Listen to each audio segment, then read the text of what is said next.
Welcome back to my channel. Do you have a walking foot for your sewing machine? Have you ever used it to create channel quilting? Maybe you have a machine similar to mine and you have that digital dual feed foot. Today, I'll walk you through using a walking foot on the sewing side of my machine and share with you quilting on the sewing side of our machines. The first thing that I'm going to show you is my settings on my machine. So we're going to go into sewing, and my machine defaults to the straight stitch middle position, which is right here, 103. That's the one I want to use for what we're going to do in just a moment. The next thing I want to adjust is my stitch length, how long I want my stitch. And whenever I do straight stitch quilting on my sewing machine, I like to lengthen the stitch to 3.0. So I'm just going to come down here to the bottom of my screen and bring it up to 3.0. I think it gives it kind of a poofier effect. I don't like short stitches when I am machine quilting, so I love the way it looks when the stitch is a bit longer. So my preference is 3.0. The next thing we're going to do is select our guideline icon. It's right here just to the left, a utility stitch. It'll turn on, it'll pop up our next screen. We're not really concerned about the guideline itself.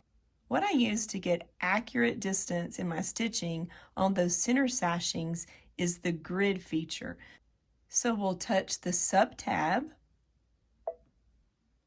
And now you're going to see right here where it says subline, we have some options.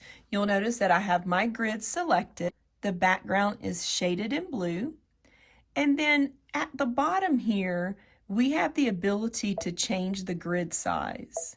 Now, I already did a bit of pre-testing, and I'll show you how I did that in just a moment. I'm going to bring you over to the bed of my machine once again, but I decided that I wanted to set that to 10.00 millimeters, and it really worked with the size of sashing that we're going to stitch in on my project.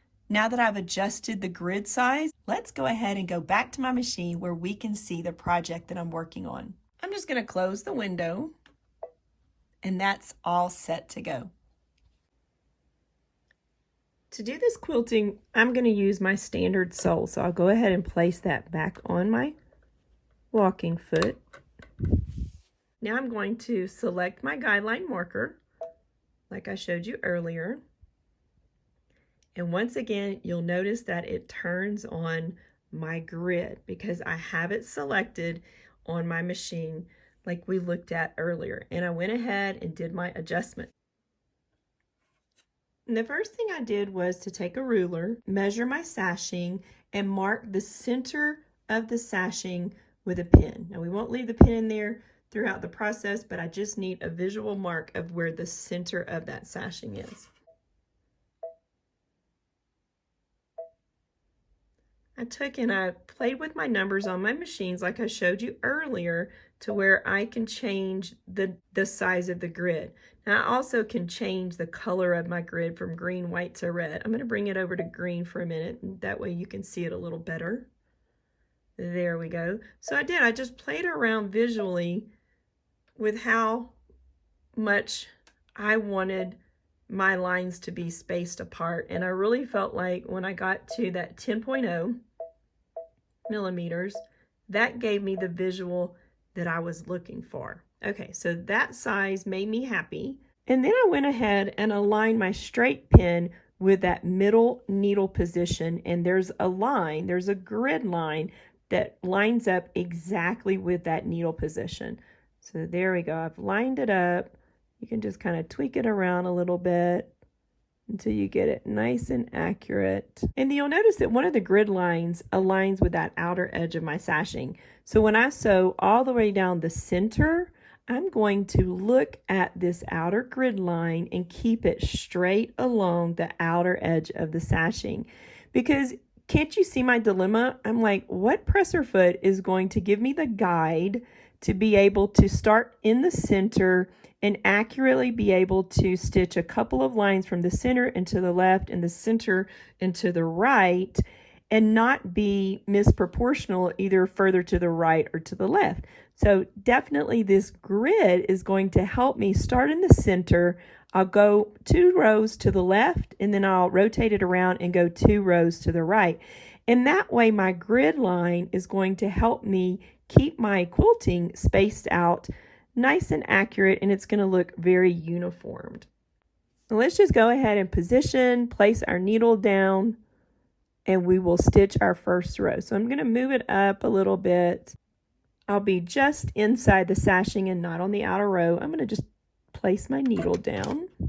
In my machine, I have the ability to adjust the brightness of the light of my machine.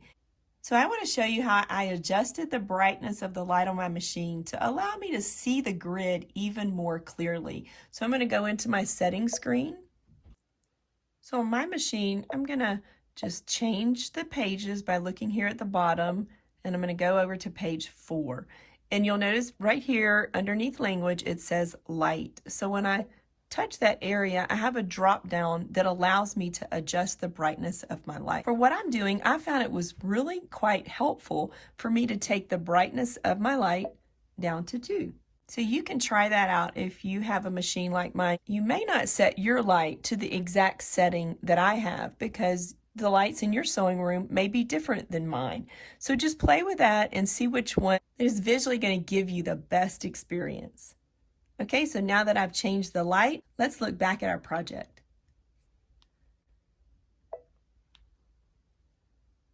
I'm not having any trouble seeing it on my gray fabric. It's nice that I can change my grid to different colors.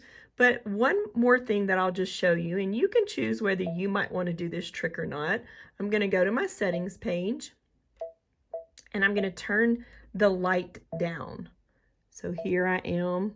I'm going to turn the light down. And once I turn it down, you're going to notice that I can't see my grid. I'm going to set it to 2, and I'm going to touch OK. And then I'm going to once again touch my guideline marker, and then it turns the grid back on. So can you notice the difference of the brightness of my machine light to the grid? I find that if I turn my light down a little bit when I'm using my grid, that I can really visually see the line that I'm going to guide along. So that's just a little extra tip if you want to take and make that adjustment on your light for your sewing machine while you're using the grid, then you have that option. I love having options. All right, so let's go ahead and get this sashing quilted. I'm aligning this marker along with the outer left edge of my sashing. That's my visual.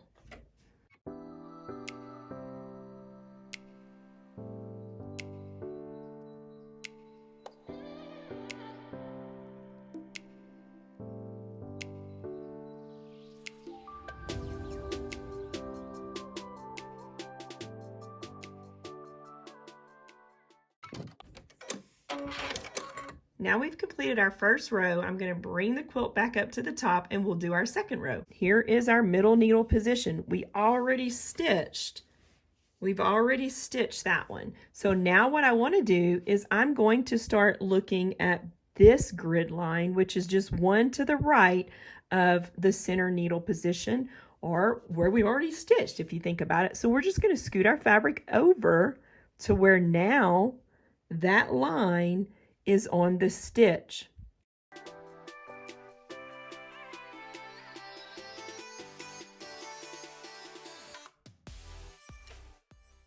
All right, we finished our second row. Let's go ahead and go back to the top. Okay, so we have 2 quilting rows created. Now we want to shift over to where that one row to the right of the guide beam is on that previous stitched line. We'll line it up at the top, we'll lower our presser foot, and we'll stitch our third quilting stitch. Now we're going to pivot our quilt, we're going to rotate it around, and we're going to go from this edge all the way down in the opposite direction. I've turned my quilt, I'm aligning the grid line.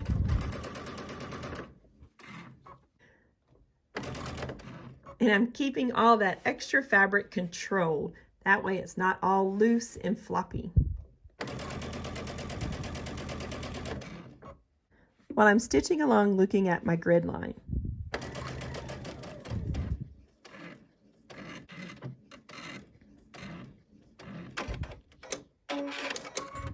Now we're just going to continue this process until we have all of our rows quilted that we want in our sashing.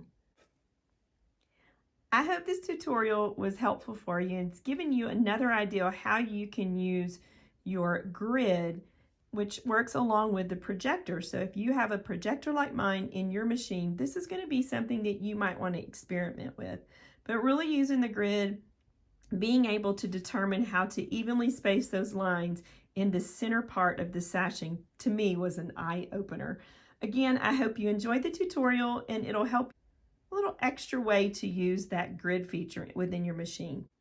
Because now I'm really happy that all of my sashing is controlled, it's finished, it looks nice and pristine with those extra rows of quilting in the center of all of my sashings.